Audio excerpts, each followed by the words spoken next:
اپنے آپ تک رسائی کی راہ آسان مت رکھنا، تاکہ تمہارے تک وہی پہنچے جو تمہارے لائق ہو۔ اگر آپ چیزیں اپنے کمائے ہوئے پیسوں سے خریدیں تو دیکھنا سارے شوق خود ہی ختم ہو جائیں گے۔ اگر آپ کا دل پاک ہے تو یہ دنیا کی کسی برائی سے متاثر نہیں ہو سکتا۔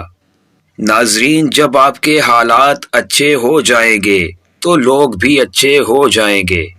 جب آپ ہر شے کے بارے میں بہت زیادہ غور و فکر کرنے لگو گے تو اپنے آپ کو ہی تکلیف دو گے۔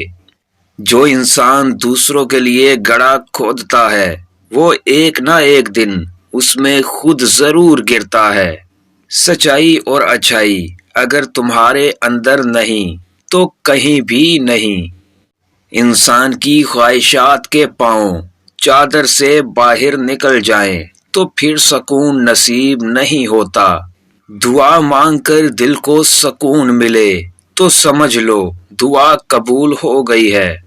کچھ رشتوں کو صرف ایک ہی چیز چاہیے ہوتی ہے اور وہ ہے وقت۔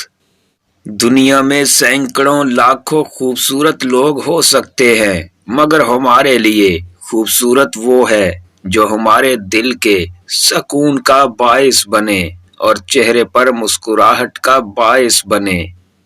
ہمارے معاشرے میں عورت اگر اپنے مرد کا دل جیت لیتی ہے تو اس پر الزام جادو کروانے کا لگتا ہے۔ اٹھا کر پھینک دے ایسے انسان کو اپنی زندگی سے جو آپ کے ذہنی سکون کے لیے خطرہ ہو۔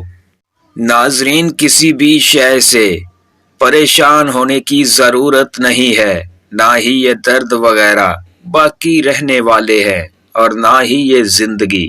عورت مرد کی بائیں پسلی سے پیدا ہوئی ہے، اس لیے عورت جس روپ کے اندر بھی ہو وہ دل کے بہت قریب ہوتی ہے۔ ناظرین، بہترین بدلہ یہ ہے کہ تم ان لوگوں کو اور زیادہ کامیاب ہو کر دکھاؤ جو تمہیں ناکام دیکھنا چاہتے ہیں۔ فقیر کی بھوک صرف اس کی جان کھا لیتی ہے، جبکہ سلطان کی بھوک ملک اور ملت کھا جاتی ہے۔ زندگی میں سب لوگ رشتہ دار یا دوست بن کر نہیں آتے، کچھ لوگ سبق بن کر بھی آتے ہیں۔ دینا ایک مسلسل عمل ہے۔ جب آپ کسی کے لیے چیک کاٹتے ہیں تو یہ کاغذ کا پرزہ نہیں ہوتا، آپ دوسروں کی زندگی کو چھوتے ہیں۔